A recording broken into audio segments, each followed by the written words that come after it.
Hey everyone, and welcome to The Explainer. So today, we're unpacking a framework that honestly has the power to completely reframe our daily behaviors around workplace critiques.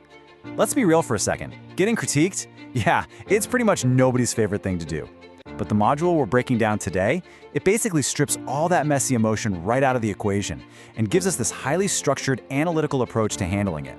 By really digging into the details of this topic, we're going to see exactly how to shift our entire psychological approach to feedback. It's short, it's direct, and it is incredibly powerful. Okay, let's dive into this. I want you to really think about something for a second. How do you handle feedback? Like when someone critiques your behavior or, say, your attitude. What's your immediate, gut-level internal reaction? Do you tense up? Do you immediately start building this mental defense wall? Because before any actual communication happens out loud, there's this entire internal reaction that has to be managed. You see, the framework we're exploring links our attitude directly to the behavioral outcome of receiving a critique. So keep that immediate internal reaction of yours in mind as we move forward, because we are literally about to dismantle it. So the very first core objective from the module is learning how to analyze the specific type and nature of the feedback. And this is absolutely crucial. It's an active, highly analytical process. Basically, when a critique comes your way, you actually hit pause and objectively categorize what you're hearing. Is this feedback about a specific technical skill, or, is it about my communication style during meetings? By forcing yourself to stop and analyze the data instead of just passively absorbing it, or worse, emotionally reacting to it, you fundamentally change from being the target of a critique into an objective analyst of information. It's kind of like stepping outside of yourself. It's a brilliant way to instantly cool down a potentially heated situation. Which brings us to Section 1, Organization over Ego. This is a huge paradigm shift where we tease apart our personal feelings from the reality of the workplace.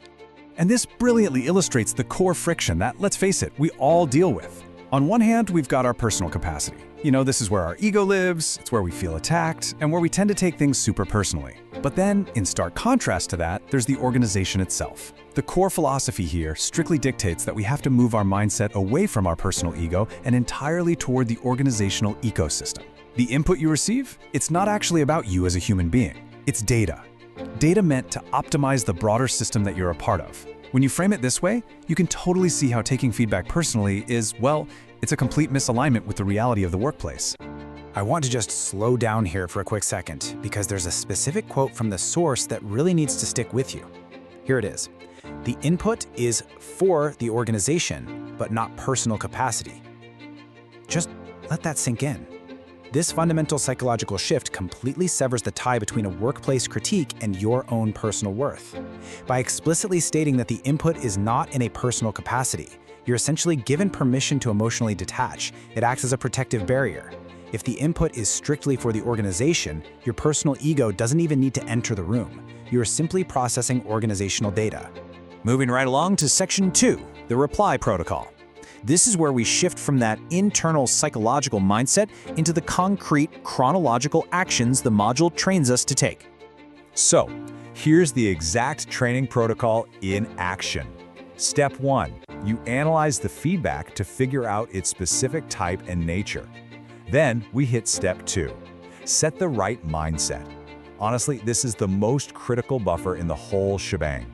Before a single word is spoken in response, you have to actively calibrate your mindset to remember the input is for the organization.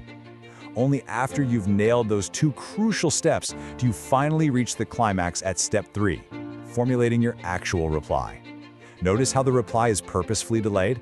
It's pushed to the very end of the line, strictly waiting until the ego has been entirely removed and the data has been objectively categorized. So that leaves us with a pretty provocative question you have to ask yourself. Are you setting the right mindset before you reply? The next time you're faced with a critique, regarding your attitude or behavior, try to remember to build in that buffer. Pause, analyze the data, and remind yourself that it's for the organization, not your ego. Force yourself to establish that objective mindset before you ever formulate your response. It completely changes the game. Thanks so much for joining me for this explainer, and hey, here's to handling your next piece of constructive feedback with absolute clarity.